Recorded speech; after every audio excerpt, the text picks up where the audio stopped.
Bonjour, je m'appelle Simon Serrano. Je suis professeur de français langue étrangère à l'Université autonome de l'État d'Hidalgo. Je travaille à l'école préparatoire numéro 1. Et à cette occasion, je vais vous présenter le livre du Petit Prince d'Antoine de Saint-Exupéry. Chapitre numéro 2. J'ai ainsi vécu seul, sans personne avec qui parler véritablement, jusqu'à une panne dans le désert du Sahara. Il y a 6 ans, quelque chose s'était cassé de mon moteur.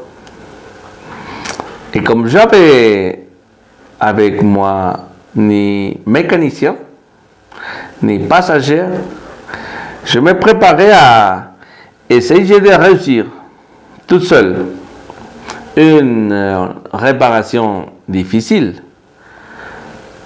C'était pour moi une question de vie ou de mort. J'avais à peine de l'eau à boire pour 8 jours. Le premier soir, je me suis donc endormi sur le sable à 1000 milles de toute terre habitée. J'étais bien plus isolé qu'un naufragé sur un radeau au milieu de l'océan. Alors, vous imaginez ma surprise au lever du jour quand une drôle de petite voix m'a réveillé.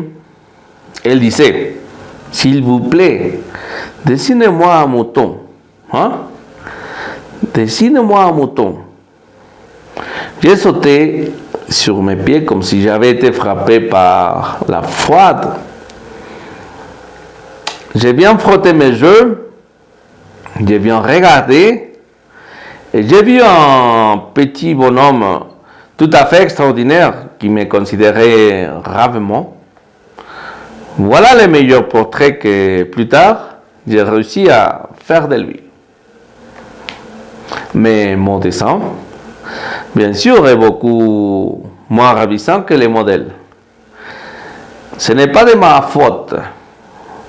J'avais été découragé dans ma carrière de peintre par les grandes personnes à l'âge de 6 ans et je n'avais rien appris à dessiner, sauf les voies fermées et les voies ouvertes.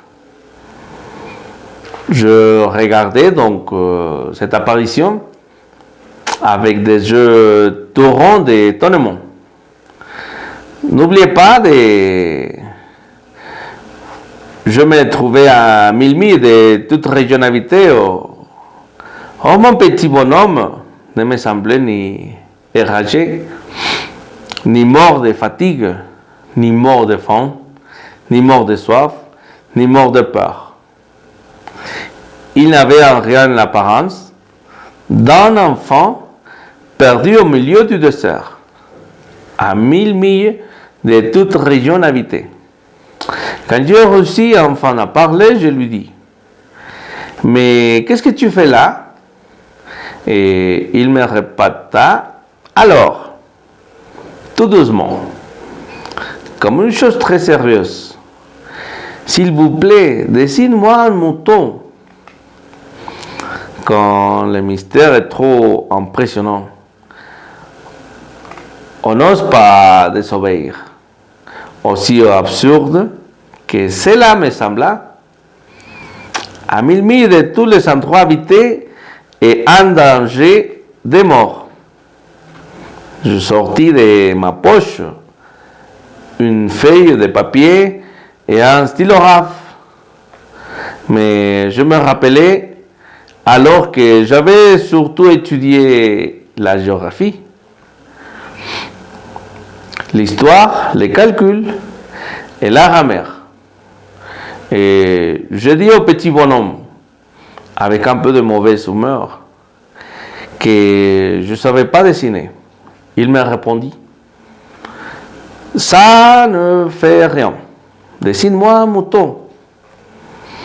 Comme je n'avais jamais dessiné un mouton, je refis pour lui l'un des deux seuls dessins dont j'étais capable, celui du bois fermé. Je suis stupéfait d'entendre les petits bonhommes me répondre.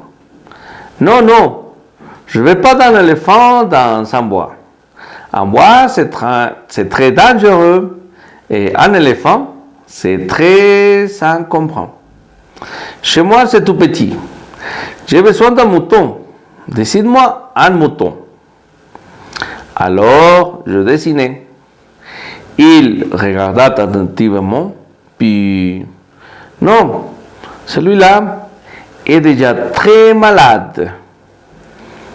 Fais un autre. Je dessinais. Mon ami sourit gentiment, avec indulgence. Tu vois bien, et ce n'est pas un mouton, c'est un bélier. Il a des cornes. Celui-là est trop vieux. Je veux un mouton qui vive longtemps.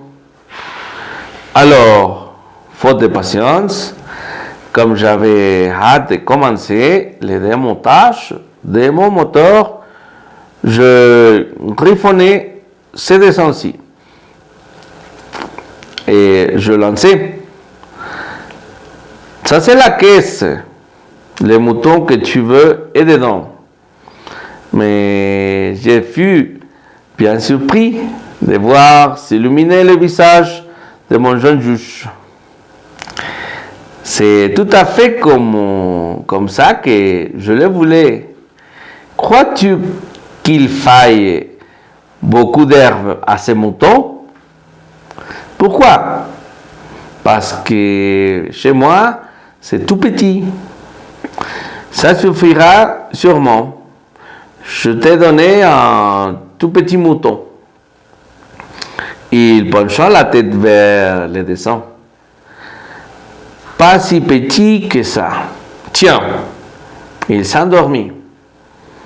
Et c'est ainsi que j'ai fait la confiance du petit prince. Et voilà.